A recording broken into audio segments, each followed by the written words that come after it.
Pinoproblema ko yung lahat. Bunso ako ha. Ako yung nagtrabaho for the fact kay mama at kay papa. Pero hindi ko consider yung sarili ko as breadwinner kasi first of all, hindi ako naging breadwinner yung kuya ko. Tumutulong lang ako para kala mama. At ginawa ko lahat ng yon para sa kanila. Jeremy connected. Ng tao. Yun lang.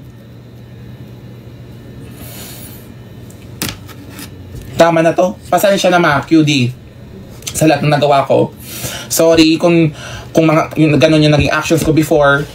Sorry kung may mga sorry sa lahat. Sorry sa mga QD kung sinabi ko to. Pero wala eh. Isa pang kinakasakit ng loob ko. Sige lang, okay na. At least nag-sorry ako. Eto na, wala na akong gagawin pa, hindi na ako magpo-post. Focus na lang ako sa family ko. Focus na lang ako sa kung ano pa yung ikaka-improve ng sarili ko. Focus na lang ako for the betterment ng sarili ko. Hindi na ako mangangailam sa inyo. I-unfollow ko na kayo. Siguro unfollow ko na kayo. I-cut off ko na kayo.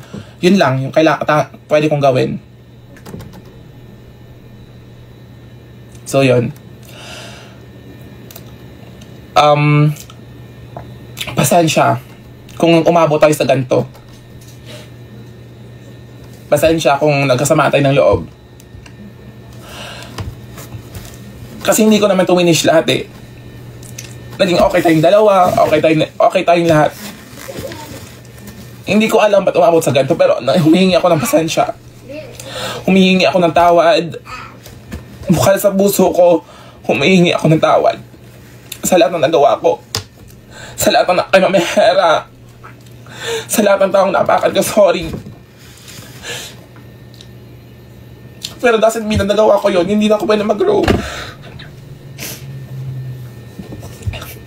Wala. Feel bad lang ako siguro, nagawa ko yun, pero pasensya ko nagawa ko yun. Pero yun nga, hindi ko intensyon na siraan kayo.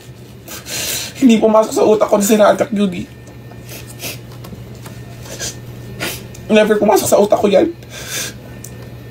Ngayon puno-puno lang ako kaya nasasabi ko to, pero pasensya ko nasabi ko siya. Sorry. Yun lang, magsasorry lang ako sa'yo. Especially kay QD. Thank you na din sa lahat ng naitulong mo. Sa lahat ng naitulong mo. Sa lahat ng naibigay mo. Lahat ng mga brands na binigay mo sa akin. Lahat. Salamat. Yun lang. Hindi ko na kasi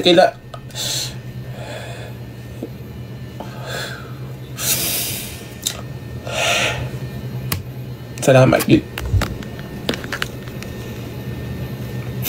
End ko na ba to?